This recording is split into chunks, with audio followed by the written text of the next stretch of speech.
Un saludo a todos en este nuevo video. Estoy muy feliz de poder estar de vuelta con ustedes. Espero que todos estén bien. Antes de comenzar, primero que nada, gracias a todos por el apoyo en esta serie de videos. Eh, Realmente agradezco todo su feedback, todo su apoyo, todos sus comentarios. Realmente creo que estamos haciendo lo mejor que podemos para poder proveerles a ustedes la mejor información. Y gracias. Realmente estoy muy agradecido. Antes de comenzar, quiero primero recordarles a todos que, como les comenté previamente, estoy vendiendo un texto en Amazon, el cual se llama Panorama Internacional, una mirada a la geopolítica internacional e historia en el verdad periodo 2016 al 2017.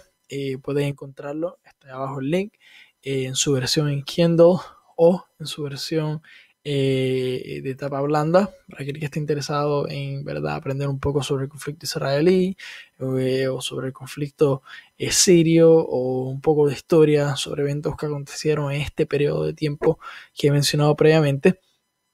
Y dejándose un lado, moviéndonos un poco más hacia adelante, también les voy a dejar ahí abajo una columna que he publicado en Diario Judío.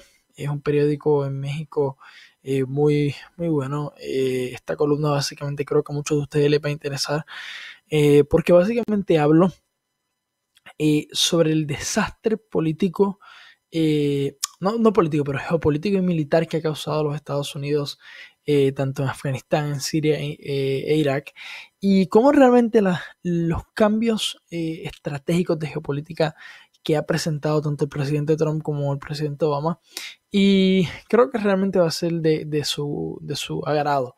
Así que la dejo ahí abajo para que la puedan leer, puedan ver la cantidad de dinero que el país que más dinero gasta en aspectos militares. Ha tenido grandes desastres en los últimos pasados 20 años, posterior diría yo a lo que fue la operación Tormenta del Desierto en el 91 para sacar a Saddam Hussein de Kuwait. Ahora, como les comenté, antes de comenzar el video vamos a darle una noticia internacional de bastante importancia, diría yo. Y es que, para los que no lo sepan, el ejército iraquí ha sacado, literalmente ha sacado o expulsado a los Peshmerga que estaban en la gobernación de Kirkuk. Para los que no lo sepan, pues básicamente debido a los combates y debido a la guerra civil que hay en Irak, y debido a la presencia de Daesh en toda esta zona al oeste de lo que es el Kurdistán iraquí, y debido a que los Peshmerga junto al ejército iraquí y muchas milicias chiitas, tanto iraquíes como afganíes, básicamente pues expandieron su presencia, en este caso me refiero a los kurdos iraquíes, y expandieron sus fronteras desde lo que es el Kurdistán iraquí hacia lo que es verdad otras provincias y gobernaciones, y dentro de estas provincias que ocuparon los Peshmerga está la gobernación de Kirkuk, la cual básicamente es para los kurdos, para los que no lo sepan, o básicamente sería como la Jerusalén básicamente de los kurdos. Dicho eso, también cabe destacar que, como ya hemos hablado previamente, y para los que no lo sepan, puedes buscar mis videos anteriores en los cuales hablo básicamente y explico la situación con los kurdos en Irak, un poco de historia, qué país es el único país que realmente apoyaba el que en el Kurdistán iraquí hubiera un referéndum, era Israel, por qué Israel lo hacía, explico los vínculos, explico también por qué países como Irán y Turquía se oponían a esto. Así que vayan y búsquenlo. Entran al canal y buscan este video, creo que es un video muy interesante. También cabe destacar como noticia muy importante, como podemos ver aquí en inglés, y es que el presidente Vladimir Putin decidió hablar directamente con el presidente de Turquía, Erdogan, sobre la situación militar en Siria. Realmente el presidente Putin se ve muy interesado en poder lograr una negociación pactada para acabar con el conflicto sirio. El problema es realmente que los kurdos tienen una buena porción territorial, tienen más del 22% de todo el territorio sirio en su control.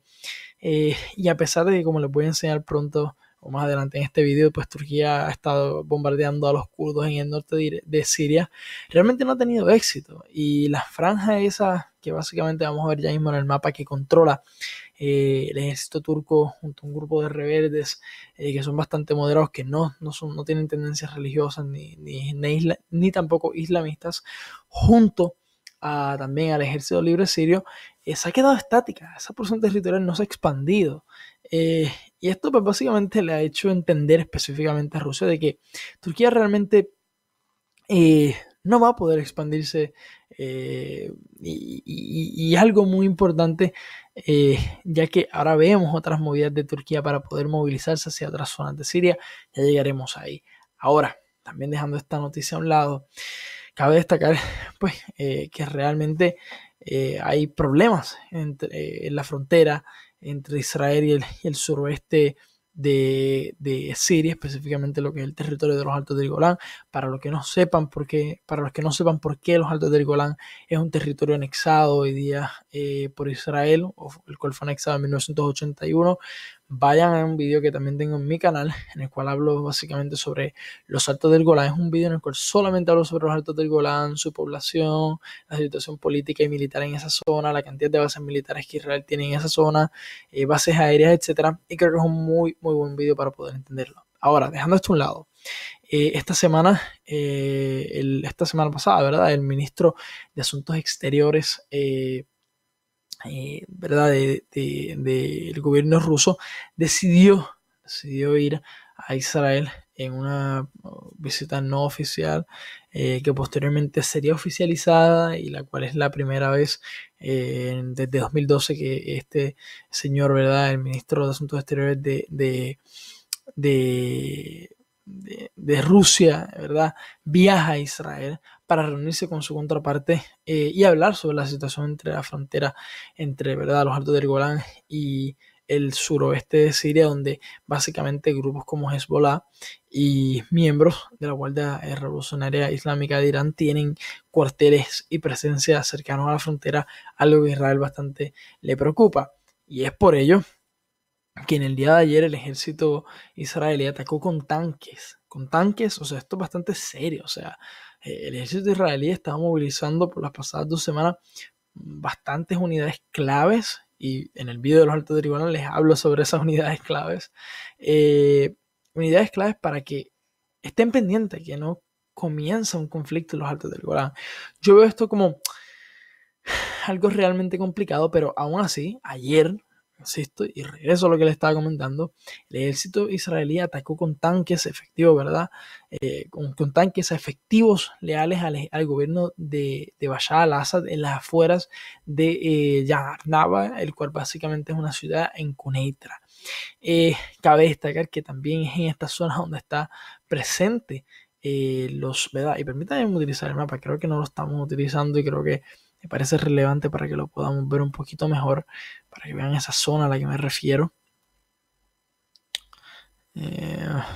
Permítanme poder mover un poquito aquí, déjame dar un zoom a esto. Creo que realmente no lo estamos viendo claramente. Esto es básicamente los Altos del Golán, ¿verdad? Y esta es la ciudad de Quneitra. La ciudad de Quneitra es una ciudad muy cercana, y antes de la guerra del 67 formaba parte de lo que se conoce como los Altos del Golán.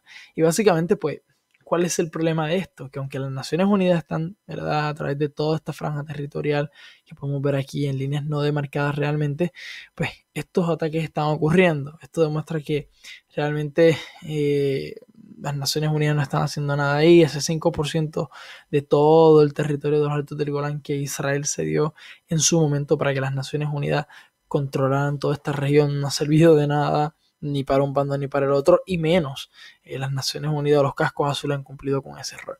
Pero vámonos, antes de irnos directamente a lo que quiero discutir con ustedes acá en The Aggressor, permítanme darle una última noticia con respecto a este asunto, y es que el pasado lunes, el ejército israelí o la aviación israelí entró sobre el espacio aéreo sirio y bombardeó unas baterías antimisiles que tenía, ¿verdad?, el ejército ¿verdad?, sirio en el este de Damasco.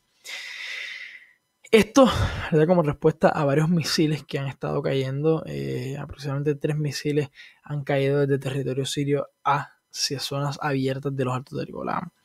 Esta ha sido la política básicamente que ha realizado el gobierno israelí desde el comienzo de la guerra. Diría que realmente no desde el comienzo, pero a partir de 2012, cuando vemos que realmente la frontera israelí o la frontera de los Altos del Golán entre Siria e Israel básicamente se llenó, se plagó totalmente de grupos rebeldes con los que Israel tuvo que lidiar en su momento y negociar con ellos, y todavía lo hace, proveyéndole servicios de salud y en su momento ayuda militar, algo que es evidente, y se han encontrado tanques israelíes con insignias en hebreo en esta zona, porque en su momento Israel los ayudó, pero cuando llega Daesh la cosa se complica porque Israel realmente no podía lidiar con Daesh, y Daesh en sus momentos lanzaba misiles hacia los altos del Golán, y Israel, manteniendo su política de atacar cualquier entrada de misiles sobre territorio israelí, aunque este sea verdad en el caso de los Altos del Golán, un territorio que internacionalmente no es reconocido como tal,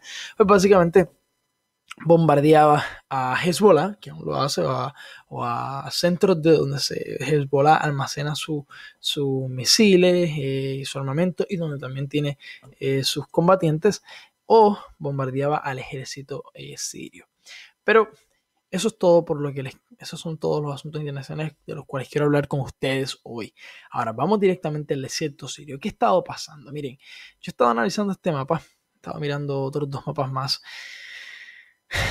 y veo un cambio sustancial y muy interesante en la zona de lo que es el oeste de Azukna, con respecto también, sin olvidarnos, a la movilización que están teniendo los kurdos al noreste de Deir ez-Zor. ¿Por qué?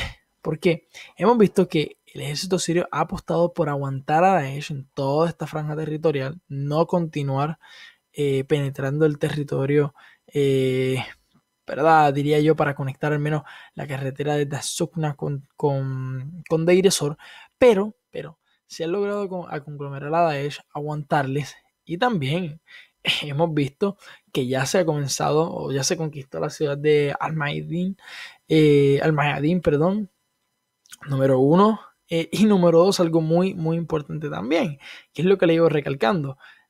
Ha aguantado, ¿verdad? O básicamente ha podido fortalecer o reducir en gran porción la franja territorial que tenían grupos rebeldes aquí, ¿verdad? Entre la frontera con Siria y con Jordania, pero a su vez se ha aguantado y ha decidido optar por comenzar a bombardear a Abu Kamal. Abu Kamal, como les he comentado, es esa ruta de acceso clave que tiene Daesh todavía en su poder para conectar a Siria con Irak. Ahora, bombardear a Abu Kamal implica ir por Abu Kamal. No es bombardear a Abu Kamal para quedarse, no vamos a ir por Abu Kamal. No, se está comenzando a bombardear a Abu Kamal.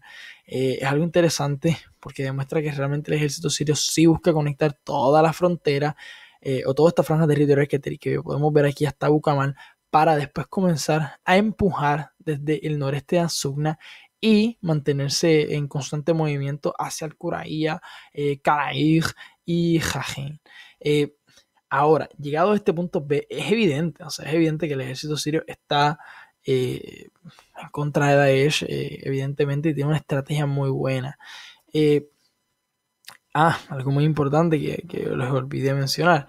Daesh en su miedo, escapando desde Deir ez-Zor, no solamente están viniendo a través del Éufrates en barcos improvisados, sino que también está construyendo túneles, como los que construyó evidentemente en Irak, túneles y trincheras para poder combatir al ejército sirio. ¿Por qué esto es importante? ¿Por qué es importante mencionarlo? Porque es evidente que Daesh ha reconocido que en Siria perdió la guerra. Así que básicamente lo que está haciendo es crear túneles y trincheras para dejarlos repletos de artefactos explosivos y matar a soldados, porque saben que perdieron la guerra. Entonces, esto es muy, muy destacable desde el punto de vista de que Daesh da indicios ya, si nos dejamos ya básicamente por lo que ocurrió en Irak, esto es lo que básicamente va a pasar en Siria. Así que básicamente es más que claro que Daesh ha reconocido que va a perder la guerra en Siria. Ahora, también en las vías de Kantara y Aydin acá, hemos visto que hay bombardeos, y disculpen, no, Cantar Eidin es en Hama, así que estamos un poquito al este, lo digo de manera sarcástica, Hama está al oeste, ya mismo llegaremos allá, pero dentro de este marco territorial puedo sin duda decirles que el ejército sirio está teniendo unos avances salvajes, o sea, unos avances increíbles. Vemos también que el ejército sirio junto a combatientes tribales ha podido capturar la ciudad de Kasham en Deir ez-Zor, aunque vemos que Daesh ha logrado infiltrarse en el corazón de Deir ez-Zor y ha comenzado a tener unos ataques bastante salvajes en contra del ejército sirio, específicamente en el corazón del casco urbano. ¿A qué se debe esto? A individuos que se hicieron pasar por civiles pero que realmente eran miembros de Daesh. Si realmente van a tener efectos sobre la ciudad de control, ¿verdad? Desde ese punto de vista, a largo plazo no va a ocurrir para nada. Al este de la autodenominada región de Rojava, ¿qué estaba ocurriendo? Primero, las fuerzas democráticas sirias están a solamente 8 kilómetros acá, ¿verdad?, del campo petrolero de Al-Onar. Esto es un campo petrolero clave en Siria, pero clave, el cual Daesh sigue produciendo petróleo todavía. Espero que cuando se vayan, no, lo mismo que han hecho con todos los demás campos petroleros, que los han prendido en fuego y se han ido para que quien lo controle próximamente pues realmente no puede hacer nada. Esto, importante destacar, a diferencia de los peshmergas que cuando se fueron de Kirkuk no prendieron en fuego ninguno de los campos petroleros claves que hay en la ciudad de Kirkuk, la cual es una ciudad, y me refiero, ¿verdad?, en Irak. Es una ciudad repleta de petróleo, con campos petroleros muy importantes, y de hecho cuando el ejército iraquí llegó a Kirkuk, que de hecho no lo mencioné, pero Kirkuk junto a otras 4 regiones más participaron en el referéndum de independencia del Kurdistán iraquí, o que el Kurdistán iraquí y el señor Barzani promovieron en dicha región. Estas zonas, estas 4 regiones, no parte de la región autónoma del Kurdistán iraquí, sí votaron, aunque eran territorios ocupados, pero es otro tema. Ahora, ¿qué también está pasando acá al este de Rojava? Muy importante, es que las fuerzas democráticas sirias han capturado la ciudad de Markala y también podemos ver, si me permiten, que en Halsaka, al este de Halsaka, vemos que la presencia del ejército sirio ha sido reducida de manera drástica. Las fuerzas democráticas sirias tienen el corazón de la ciudad de Halsaka, todas sus vías de acceso territorial y de tanques fáciles ahora de mover hacia el sur del Kamshli, donde indudablemente sé que operaciones militares se van a desarrollar ahí, partiendo también quizás también, probablemente, no solamente el norte de Halsaka, cuando verdad terminen con esta poca presencia militar que tienen los sirios aquí, pero también de la ciudad de Talhamis. Básicamente, esto es una ciudad bastante poco relevante, entre comillas, pero militarmente hemos visto que cuando los kurdos se comenzaron a desarrollar por toda esta zona de Halsaka, Al-Kamshli, realizaron muy buenas operaciones militares en todo, o sea, partiendo de Talhamis, y no tengo la menor duda de que en este caso no va a ser la excepción. Vámonos hacia un lugar llamado Raqqa. Raqqa, oficialmente. La ciudad de Raqqa ha sido liberada en un 100% de Daesh. Interesantemente, rápido, ¿verdad?, que se tomó la ciudad. Fuerzas democráticas sirias llegaron hasta el Hospital Nacional de Raqqa, donde básicamente miembros de Daesh estaban allí atrincherados, algunos murieron. La mayoría de los extranjeros, ¿verdad?, miembros de Daesh, que al principio se oponían a dejar la ciudad, realmente terminaron dejándolo hacia, ¿verdad?, para poder ir hacia Deir ez-Zor. Pero rápido que se llegó al Hospital Nacional de Raqqa, se removió la bandeja de Daesh. Esto es un acto muy bueno. Desde el punto de vista simbológico. También cabe destacar que las fuerzas democráticas sirias informaron que pudieron lograr movilizar a 450 civiles o evacuar a 450 civiles que estaban en esta zona o en esta ciudad. Vámonos hacia la porción territorial que vemos, que va desde el oeste de Şaranlı hasta Yarabulus, que es controlada por el ejército turco, y también por las fuerzas democráticas, perdón, por el Ejército Libre Sirio y otros grupos afiliados al Ejército Libre Sirio. ¿Qué está pasando en esta zona? Primero que nada, cabe destacar que sí, el ejército turco se ha logrado llegar hasta la ciudad de Al-Bab y cortar acceso desde Alepo hasta Manbij, aunque básicamente esta no era la estrategia que querían los sirios, porque los sirios buscaban llegar hasta Al-Bab y poder, ¿verdad?, controlar esta zona para no solamente contener al ejército turco, sino también poder comenzar a realizar operaciones que les dé acceso, ¿verdad?, desde Al-Arimia hasta Manbij y poder expandirse y poder empujar no solamente a los kurdos, pero sino aguantar a los turcos. Los turcos realmente están teniendo un comportamiento bastante interesante en toda esta zona porque, insisto, no creo que Turquía vaya a anexar toda esta porción territorial, pero la excusa de que no quieren una franja territorial totalmente homogénea desde el punto de vista de control militar, administrativo, político por parte, ¿verdad?, de las fuerzas democráticas sirias y los YPG, me parece un chantaje y una ridiculez, como cuando lo hicieron también hace aproximadamente un año atrás, o casi un año atrás, cuando entraron al territorio iraquí. Es una violación de la soberanía territorial nacional y territorial de Siria al invadir este territorio.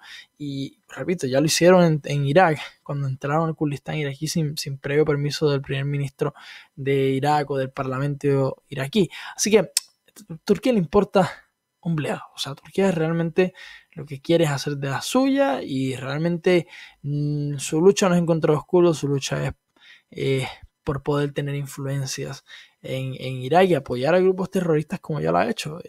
Turquía no solamente le ha comprado petróleo de ellos, sino que les ha provisto armas a través de organizaciones no gubernamentales, y también algo muy interesante es que le ha provisto en la frontera, especialmente en la frontera con el Beili, le ha provisto ayuda o servicios de salud a grupos terroristas o a brigadas terroristas que realmente operaron en toda esta zona y que de hecho colaboraron con el ejército turco, con el ejército libre sirio, para controlar toda esta franja territorial. Otra cosa muy, muy importante. ¿Qué ha pasado? Ya hablando de Al-Bab, ¿verdad? ¿Qué pasó ayer? Ayer ocurrió un acontecimiento increíble. Y es que helicópteros Ka-50 del ejército o de la aviación rusa sobrevolaron toda esta zona. Ustedes ven estos círculos rojos aquí. Estas son las zonas donde estos helicópteros circularon. ¿Por qué esto es importante? Porque esto denota de que esto es un mensaje desde el punto de vista militar. Creo que posee un poco de experiencia como para poder hablar desde el punto de vista militar. Yo creo que no hay que tener ni experiencia militar para decir esto. Esto es una amenaza a Turquía. Esto es una amenaza por parte de los rusos diciéndole a los turcos: hey, paren, porque si no, nosotros vamos a actuar y estamos aquí. Y yo creo que en esa llamada que tuvo Erdogan con Putin, no solamente era o sea, ya que básicamente Turquía está monitoreando las zonas de escalación que hay en Idlib y hablar sobre ello, no. Era para decirle: aguántate, contrólate y no bajes más de Al-Bab, porque si lo haces vamos a tener problemas serios. Y básicamente con lo que ha hecho, por ejemplo, los aviones rusos cuando se han acercado a los buques o destructores estadounidenses de la OTAN en el Mar Negro. Es básicamente decirles: contrólense, sigan por otro lado, que nosotros estamos aquí y si se acercan más vamos a tener problemas. Así que ese es desde mi punto de vista lo que yo puedo entender o comprender sobre este asunto. En esta zona donde vemos estos pequeños círculos azules, vemos que básicamente el ejército turco o la aviación turca ha estado bombardeando específicamente en la ciudad de Afrin, ha estado atacando varias posiciones de los YPG. Muy interesante también es el hecho, y vengamos por acá, que en lo que es verdad esta zona acá de Alepo, toda esta zona circundante a Alepo, especialmente al sur del Kaf Hamra, vemos que ha pasado a manos de los rebeldes, una ciudad que es bastante adyacente a lo que es el corazón urbano del norte de Alepo, aunque también vemos que los kurdos tienen una pequeña presencia ahí, pero hemos visto que esta ciudad ha pasado en su totalidad a manos de ¿verdad? De grupos rebeldes específicamente el distrito también de Zara, el cual ha caído dentro de este marco, ¿verdad?, de poder de los rebeldes. Acá al sur de Jadero ocurrió un evento muy interesante, muy interesante, porque no solamente es una muestra de que los rusos están coordinando con los iraníes a nivel terrenal y los rusos a nivel aéreo, a pesar de los choques que han tenido tanto el ejército ruso como los iraníes en cuanto a coordinación, sí, aunque no lo crean y aunque Irán tenga 13 bases militares y Rusia esté desarrollando algunas 5 más, de las que tiene ya también al oeste en Tartus, al oeste de Siria, han tenido muchos problemas, ¿verdad?, porque tienen facciones dentro del propio ejército sirio que chocan por quién debe de dirigir ciertas operaciones, y la coordinación ha tenido bastantes problemas. Pero hoy al sur de Jader, un jefe militar de Irán visitó esta zona, lo que denota que realmente Irán está coordinando todas las operaciones militares que se van a desarrollar pronto. Y perdón, no lo mencioné, pero Jader es una ciudad que ha sido recontrolada o reocupada o recapturada por el ejército sirio recientemente. Y aquí viene algo importante. Irán va a dirigir las operaciones que se van a desarrollar para poder llegar hasta Fowa y conectar a Idlib con toda esta franja territorial. Acuérdense que se lo digo. ¿Por qué? Porque el ejército sirio se ha concentrado en comenzar a bombardear posiciones rebeldes y terroristas en Sarakib, en Sarmid y Nairab, en lo que es Idlib, ¿verdad? En lo que es básicamente la región de Idlib. Y a mí no me cabe la menor duda, creo que la conexión va a ser desde Fowa hasta Idlib, y los bombardeos van a hacer que toda esta franja territorial pueda pasar a manos del ejército sirio. Si esto se diera, básicamente yo veo problemas graves para el resto de los grupos rebeldes islamistas y yihadistas que operan en toda esta zona, porque básicamente, o sea, la realidad es que básicamente no tendrían más que Amarat, al-Nu'man, pero no veo ciudades más importantes que esta. Así que, o sea, en toda esta franja territorial me refiero. Así que le veo un mal día o un problemita serio a los rebeldes islamistas y yihadistas que controlan toda esta franja territorial al noroeste de Siria. Al oeste de Salamía, vemos que Salamía está totalmente claro, todas las rutas de acceso que conectan a Salamía con Homs están conectadas. No están conectadas, porque los rebeldes hicieron una operación, ¿verdad?, partiendo desde el noreste de Talbiza. Hicieron una operación en la que básicamente, en Salim específicamente, en la ciudad de Salim, en la cual básicamente cortaron la vía de ruta o las vías de acceso terrenal o las carreteras, básicamente, en otras palabras más sencillas, ¿verdad?, de Salamía hasta Homs. ¿Qué pasa? Que están habiendo combates bastante feroces con equipos de artillería, y también el ejército sirio ha optado por bombardear en Kantara y Aydin, en lo que es Hama, ¿verdad?, en lo que es al suroeste de Hama. Aquí sí es que aparece esta noticia, la cual la mencioné previamente de manera errónea. Vámonos hacia lo que es Al-Qaritain. ¿Qué ha pasado en Al-Qaritain? Primero, Daesh detonó un SBIT atacando al ejército sirio, el cual está avanzando hacia el noreste de Qaritain. Y esto es muy interesante porque no sé si recuerdan en mapas anteriores cómo básicamente esto estaba controlado, una buena porción territorial estaba controlada por Daesh. Así que no ver a Daesh más en esta región es muy importante, pero no solamente eso, sino que también la ciudad de Tel Dakari, al norte de Al-Qaritain, ha pasado a manos del ejército sirio.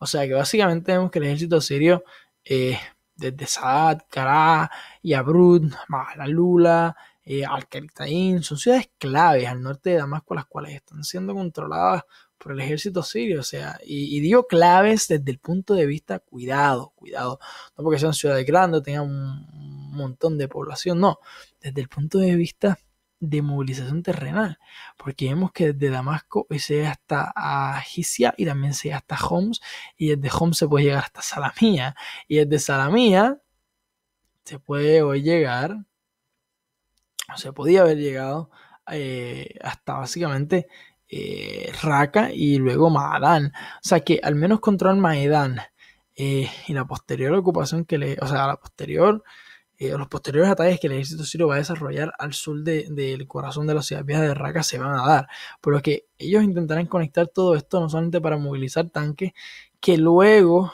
¿verdad? Hoy, ¿verdad? Ya que al menos por lo menos se controlan todas las vías de carreteras que van desde el este de Salamía hasta Alepo, pudiera ser un duro golpe no solamente para los kurdos en toda esta franja territorial, de Altabra, sino también hasta Manbij, y también para aguantar al ejército turco, lo cual de hecho el gobierno sirio, al contar con el apoyo de la aviación rusa y el gobierno ruso para este tipo de acciones, deja sin duda y deja más que claro el hecho de que Turquía va a tener problemas serios. Va a tener problemas serios, y yo creo que los turcomanos que Turquía apoya se van a tener que aguantar en esta ocasión en vez de tratar de tumbar o de derribar un avión ruso. Por último, y para ir concluyendo ya, en Damasco, los bombardeos en lo que es Jobal y Ain Terma continúan intensamente.